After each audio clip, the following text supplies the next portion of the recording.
Hey, it's Amber with Solutions for Simplicity, and today I want to talk to you really honestly and openly about how to stay motivated when you are working towards something that just doesn't seem like it's happening.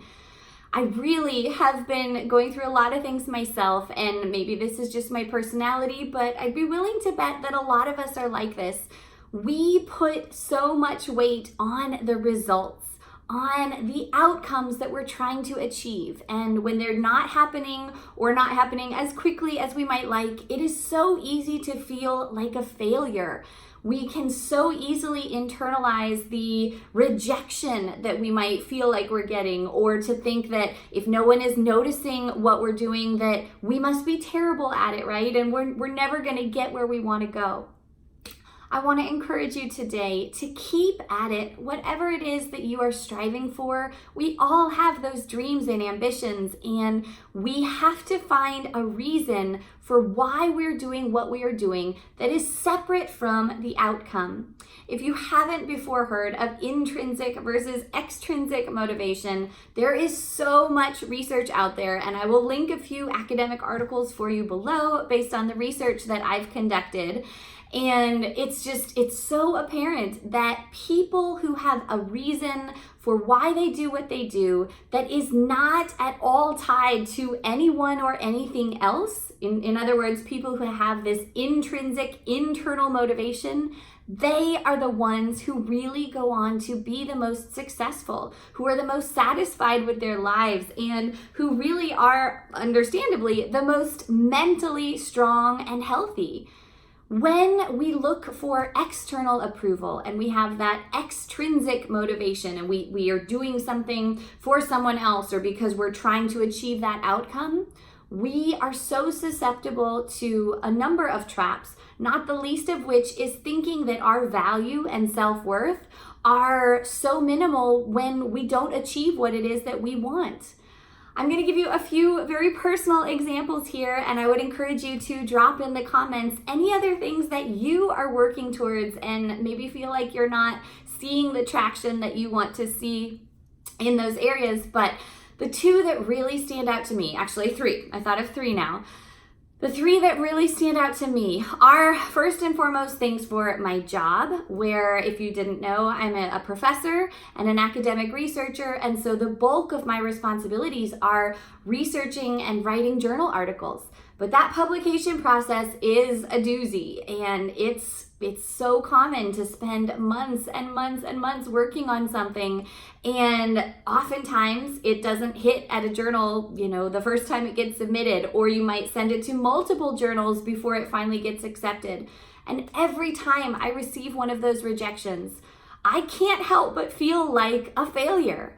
It's so easy to think that the weight of the reviewer's critiques is somehow more important than what I believe to be the important message I'm trying to send through what I'm writing. And it's really easy to feel like if I was good enough, then everything would get accepted the first time around. So there must be something wrong with me. And it's so hard because it feels like people might not like my work.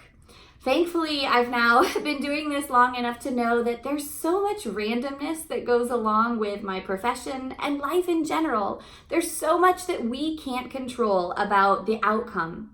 And so we just have to remember that when we are working towards something, we've got to keep at it. It doesn't matter if we get rejected. It doesn't matter if other people realize what we're trying to do. It doesn't matter if other people accept or validate our efforts. If we believe in what we are doing and what we're trying to say, then we've got to keep going because it will happen at some point.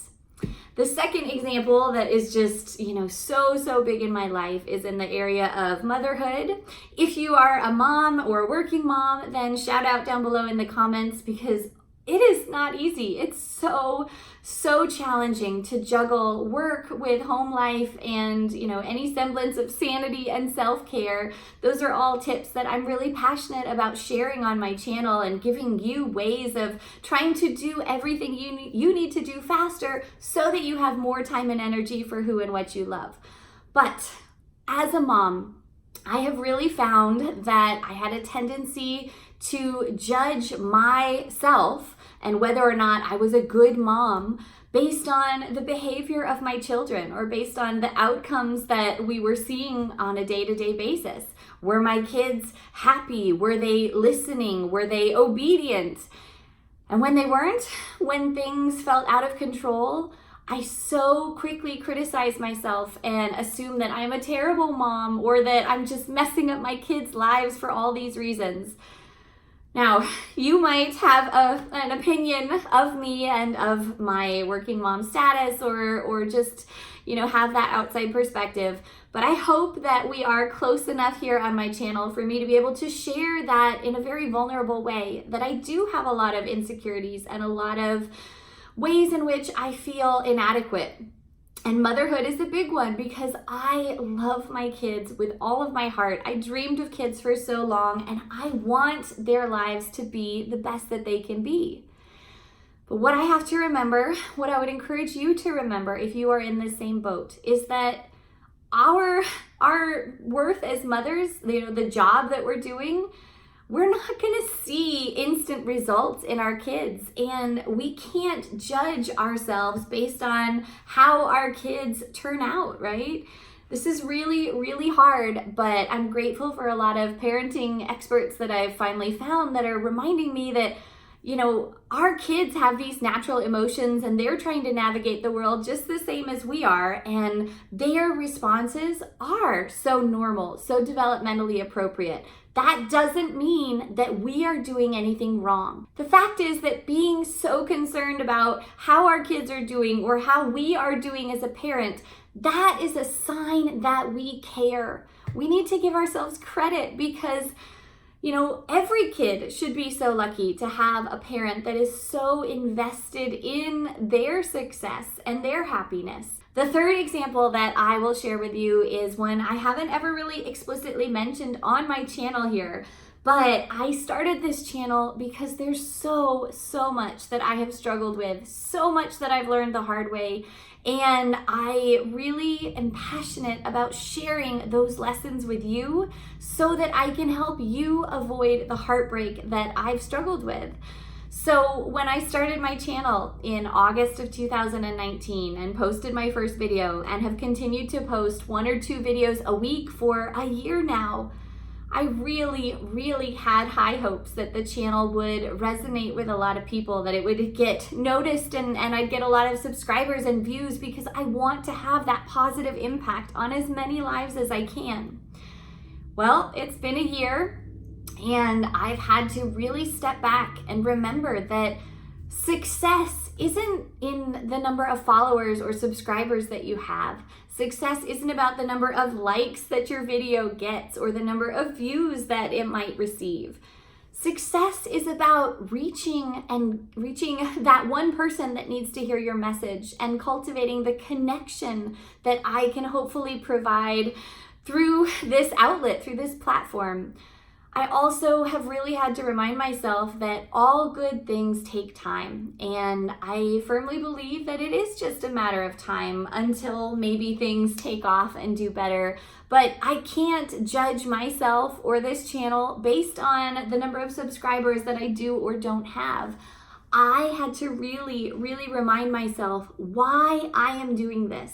And the reason I'm doing it is because first and foremost, I want to help you. And secondly, I love the challenge of learning these new things, learning how to film, how to edit videos, how the YouTube algorithm works. I've honestly just gotten so excited about it. It's given me a passion and a side hobby that has really helped spark some joy in my life over the last year.